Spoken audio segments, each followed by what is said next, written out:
Today, we are seeing how big the skill gap is with Zen compared to other players. Also, we talk about their team and much more. Guys, this is kind of a new series I wanted to start where I watch replays of players or teams playing in tournaments and we have a certain topic and we talk about it. Today, obviously being Zen. We talk about the skill gap, if players are catching them, their expectations going into next season. Hey guys, we're on the road to 125,000 subscribers, so please subscribe if you are new. Like and comment for the algorithm, it really does help. And let me know what you guys think of this topic and what your thoughts are on all of it. Hey, what up guys? How's it going? Today we are jumping into something new I want to try. I want to start a thing with a topic of a player, right? And I think Zen's the perfect one to go into. And we watch a tournament or whatever he played in replays and talk about a topic, right? So today's topic, as you guys can tell by the title, is pretty much how big is the skill ceiling with Zen and our players catching them, and talk about like where I see Vitality going forward and other people's opinions on it, right? So, for those that don't know, like I said, this is a tournament Zen's playing in that we're watching. It's a $100,000 tournament, and he went on to lose this matchup versus Nas. Nas has been unbelievably on the rise, and I think it goes to show that players are starting to catch up to him. And I'm not going to sit here and say he's not the best still because it's off-season, right? I don't think it's fair to completely judge based off the off-season and say a player's washed, this and that. I think you got to give them their fair share of love because genuinely, no one in the world, I didn't even think it was possible in Rocket League, and this has to go with today's topic as well, with the skill ceiling. I did not think it was possible for somebody to come into the game and have the impact that he had. And when I say that is, and I even have Zen already in my top 5 of all-time Rocket League players. I know some people might argue that, but I give more props to people that could come in the game later as a former pro as well. You know, I thought it was impossible for someone to come in the game and instantly start dominating. I thought it was possible to win 3 regionals in a row. I just thought it was very unlikely. But to go on, win 3 regionals in a row right when he joined them, then on top of it, win the Boston Major, and then win Worlds. I didn't even think it was possible to 5-peat, right? And I don't think anyone did. And I think the biggest question is how are they going to be doing going forward, and how good you know, is Zen going to be going forward in the next season as well, with himself and as a team? So, to break this down, also, guys, before I forget, I got this idea. Fear was watching replays, has videos and watching replays. I was like, oh, that's a good idea. So we should try to do that and break it down from a pro's perspective, right? And maybe have like kind of like a like a podcast, but you know, a topic we talk about. So the first thing I want to talk to you guys about is this offseason and how it affects the skill gap, right? So the skill gap to me is closing very fast, right? And when I say this, I mean, when you're at the top, it's a lot easier for people to catch you than it is to stay at the top and, you know, grow away from everybody. So, for example, when I first started playing this game, I remember the first tournament I ever watched Gary G was playing in, right? I was like 18. I'm 25 for those that don't know. I played pro for about a couple years and was under some contracts and stuff. XN and some others. So, I first started watching this game, and I didn't even know how to jump or anything, right? Dribble a ball. And I watched Garrett play, Squishy, and all these guys on stream. Well, years later, I'm playing against these guys in tournaments. And yet alone, I beat them sometimes. You know, they were obviously better than me, and I'm not going to, you know, say anything other than that. But my point is I would watch replays and things that those guys were doing at the top, and it made it easier for me to catch them and learn what they were doing, right? Like, oh, he faked it instead of diving there, right?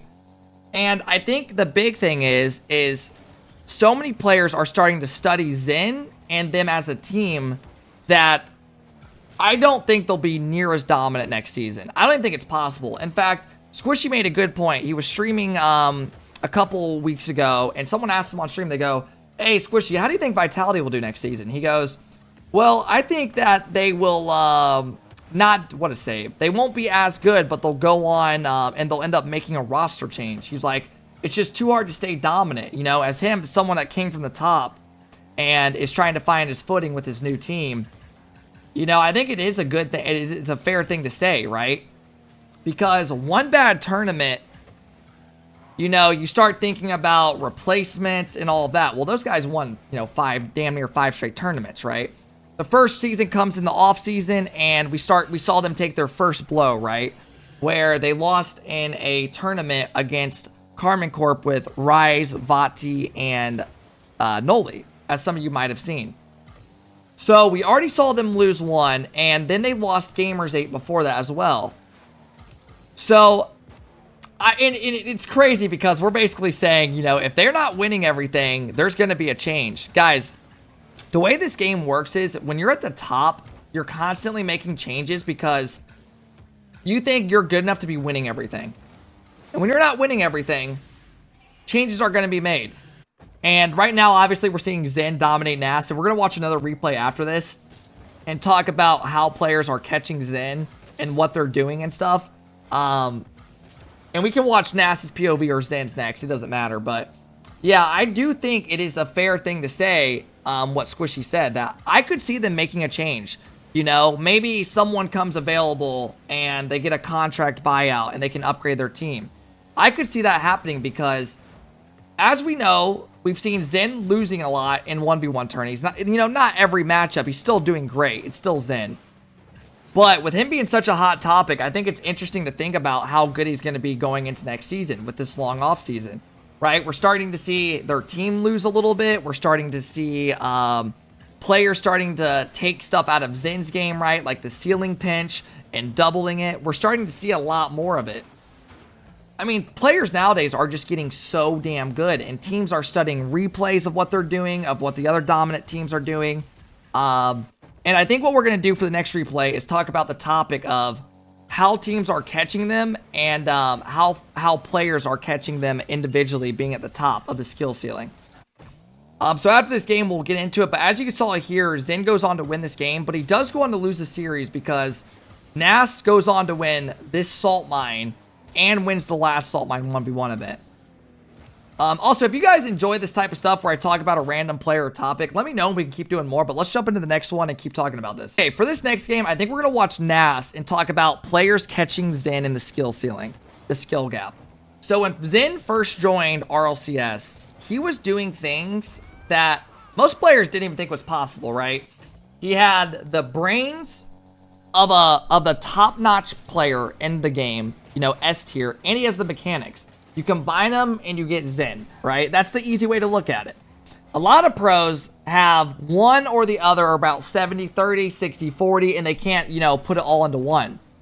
Guys, look how good players are getting nowadays. Look how easy players are starting to make these reads look. And I know a lot of you guys can relate because you guys probably play these random champ lobbies, diamonds, or whatever rank you may be, and you're seeing players doing more and more stuff that didn't even seem possible.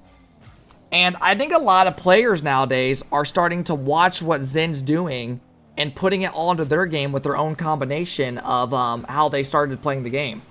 So you're getting all these players that are capable of all of these new mechanics, and now they're watching the best player do it, and they're putting it into their game. And I think that's a big reason why we've been seeing Zen losing this offseason a little bit. You know, we've seen him lose to Moxie multiple times. And yes, guys, it is ones, but they did lose in threes as well, right? So I think it's fair to say that teams are studying what they're doing and they're catching them in a way.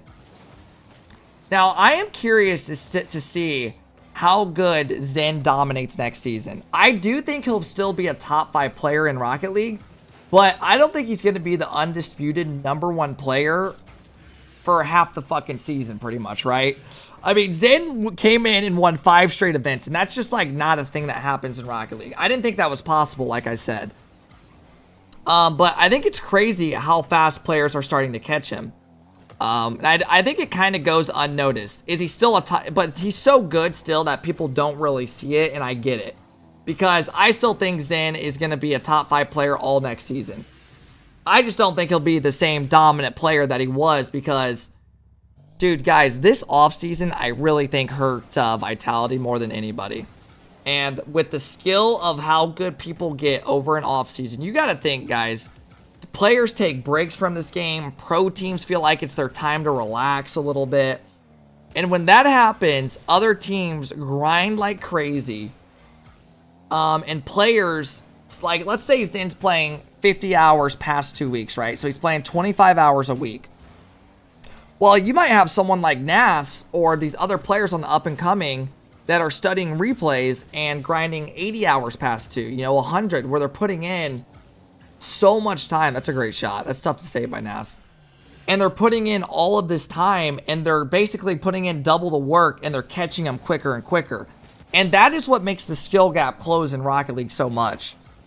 Also, if it feels like I'm glazing a little bit or yapping, I totally see your side and your POV of it, you know, but I do think it's fun to get on and besides just watching series, we kind of give our own perspective, rather than just watching their gameplay the whole time, you know, because I feel like as a former pro, there's really no one out there, and obviously I didn't have the best career. I'm not going to sit here and act like I did, but as someone who was under a pro contract for a couple years and played against all of NA's best teams and stuff, I feel like it kind of gives you guys a different perspective on like how the offseason goes and, you know, how much pros are putting in work and playing in all these tournaments. But I will say, I think the best thing about Zen being a top tier player is the fact that he still plays in all these tournaments, even when they might be losing or it's not going the best, right? Because a lot of pros, let's be honest, guys, a lot of pros, once they hit like the top of the chain, it feels like they start taking breaks. You know, they don't play in every tournament because they feel like they're too good to play in it. Well, I feel like Zen's kind of the opposite.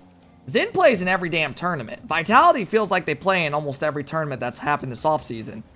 And thankfully, RLCS is coming back around as, I don't remember if I said this in the last game, but it's rumored February or January. I recorded this 2 times, so I feel like I'm looping stuff. Because the first time the audio cut out, so I don't really remember what I was saying in the first one as much. Plus, I'm 25, and I feel like I'm getting dementia, right? But yeah, I think it is a fun thing to talk about, you know, is how good these players will be going into next season. I think I picked a replay where Nas loses, but Zen looks incredible this game. This is probably a goal, right? Okay. Maybe I'm wrong, and I picked 2 games, Zen wins. But yeah, I love how Zen is playing in tournaments even though he doesn't win them all, right? He'll play 1's tourneys, 2's tourneys, 3's tourneys. And I think that's what's going to help him stay at the top of the game next season and be a top 5 player.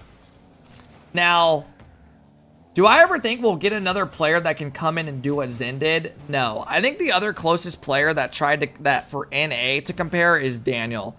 Daniel had a huge impact and people were trying to copy what Daniel was doing. And I remember when Daniel first joined NA, now he didn't have as successful of a jump as, I mean, now we got players going for these shots, right? But Daniel, when he first joined the scene, wasn't necessarily going for, I remember he was doing things that other players just weren't capable of, right? He was doing these weird double flip resets consistently. And a bunch of NA pros, and when I'm in some of these Discords, and they're all watching replays breaking down what Zen was doing. Or what Daniel was doing. And I think a lot of players are starting to copy what Zen does on defense and offense with certain tendencies he has. And I think that's what's closing the skills gap and why players are catching him. I feel like a lot of people don't really talk about it, so I don't remember how this OT ends.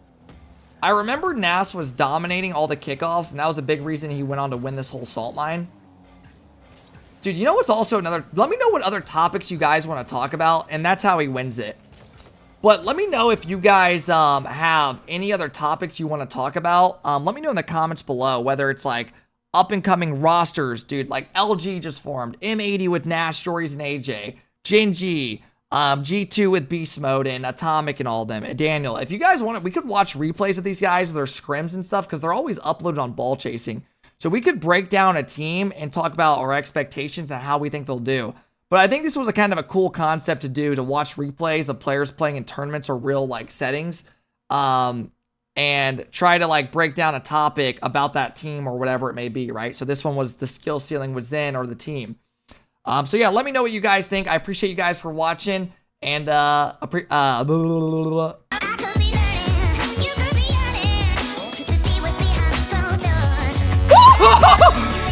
son of a bitch! Oh my god, this fucking guy!